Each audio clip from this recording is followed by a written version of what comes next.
A ringneck parakeet in the wild can cover close to 200 miles in a single day. That is roughly the distance from London to Manchester and back again, flown before dark most days of its life. An Alexandrine is even larger and just as capable in the air. Both species also live across a huge stretch of the world from South Asia through to Southeast Asia, and both have adapted well enough to survive comfortably in busy cities as well as forest. A healthy ringneck or Alexandrine can live 15 to 25 years. That is longer than most dogs, and it is exactly why every mistake on this list quietly compounds instead of settling down on its own over time. I am Pip. I have spent 30 years as an avian vet. Ringnecks and Alexandrines are two of the parrots I get called about the most, almost always years after they were brought home as an easy first bird that would supposedly eat anything and need very little care. Whoever sold you that bird, or handed it over, very likely told you it eats leftovers, manages fine in a small cage, and settles in on its own with no real effort from you. Almost none of that is true, and the bird itself cannot correct any of it. It simply carries on quietly instead. Before the list, it helps to know which bird you actually have, because the two get confused constantly, and the confusion affects every decision you make from here. An Alexandrine runs 22 to 24 inches long and weighs somewhere between 200 and 250 grams. A ringneck is smaller, 16 to 18 inches long, weighing closer to 100 to 120 grams. The clearest visible difference between the two is a patch of red on the wing, which only ever appears on the Alexandrine.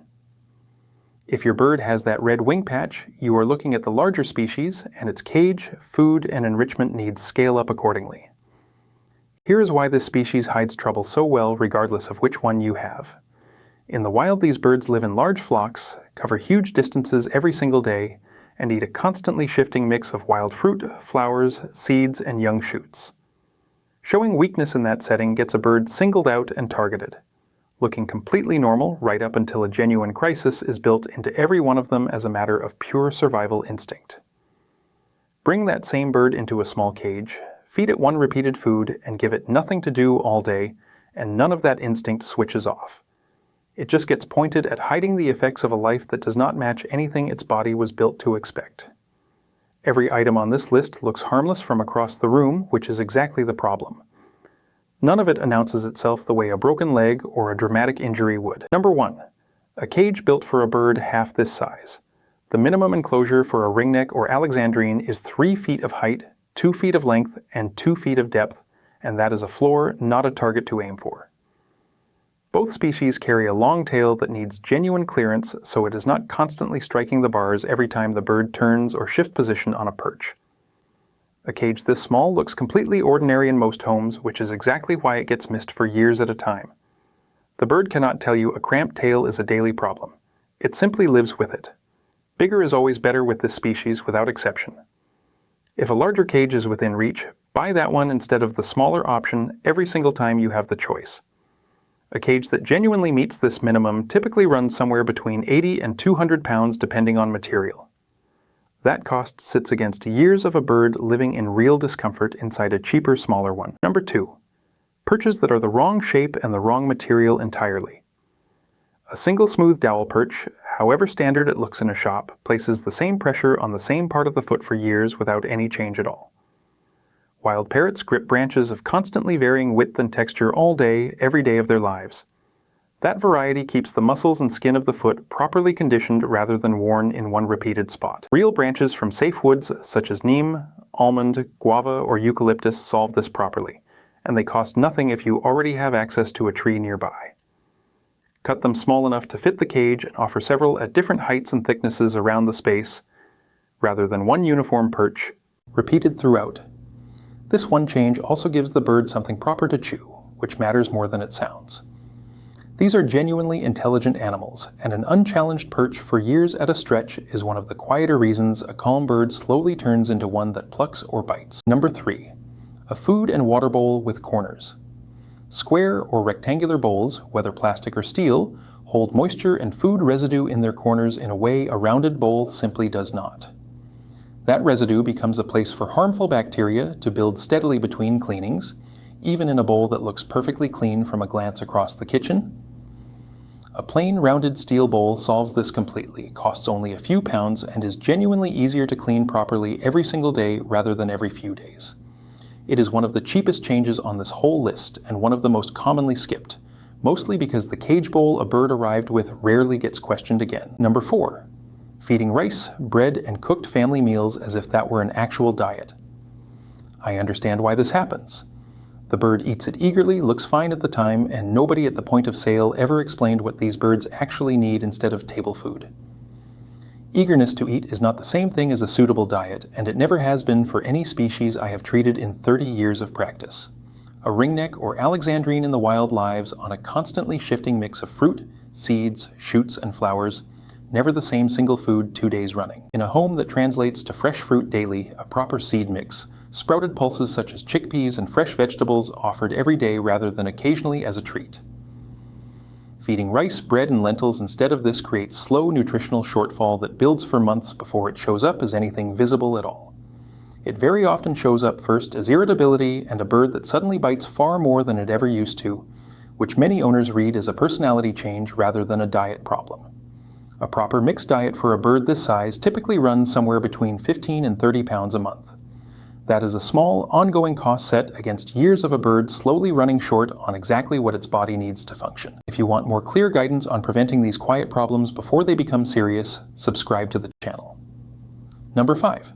Hand feeding a young bird mashed boiled pulses as its main food. This is one of the more well-meaning mistakes on this list, and I want to be clear about that before going further. Nobody doing this is trying to cause harm. An owner boils chickpeas, grinds them into a paste, and feeds that paste by hand to a young bird, genuinely believing this is the proper way to raise it. A young bird raised mainly on one ground paste, without the full range of fresh fruit, vegetables, and varied seed it needs from an early age, tends to carry that shortfall into adulthood. That shortfall becomes genuinely difficult to fully correct later on, once the bird is grown and its habits, preferences, and gut are already well established. If you are hand-rearing a young bird, that paste can be one part of a properly varied diet. It should never be the whole of it, no matter how convenient it feels in the moment. Speak to an avian vet about a complete hand-rearing plan rather than relying on a single homemade mixture for the entire early period of that bird's life. Number 6. No real time out of the cage and nothing to do inside it. These are animals capable of flying huge distances every day in the wild, and animals intelligent enough to be solving problems constantly within a flock setting.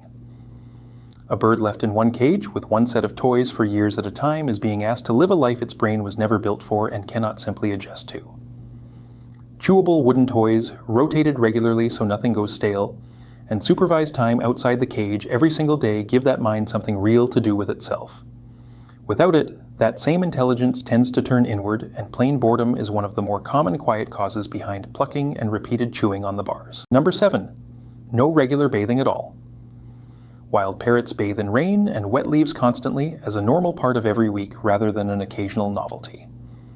An owner who never bathes a bird is removing something these birds actively need for healthy skin and feathers, not just something they happen to enjoy on a warm afternoon. Once or twice a week is enough in cooler weather, rising to 2 or 3 times a week in genuine heat depending entirely on your own local climate. A light misting or a shallow bowl of water for the bird to step into is enough. Nothing bought online is required for this. Plain water does the job completely on its own. Number 8. No same species company and no real daily interaction to replace it. Both ringnecks and alexandrines are flock birds by instinct, built to spend their entire lives around others of their own kind rather than in isolation. A single bird kept alone, with an owner who is out at work most of the day, can experience a steady, low-grade loneliness that never fully resolves itself on its own.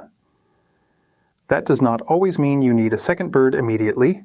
It does mean real, scheduled time with your own bird every single day, not just a quick refill of the food dish in passing.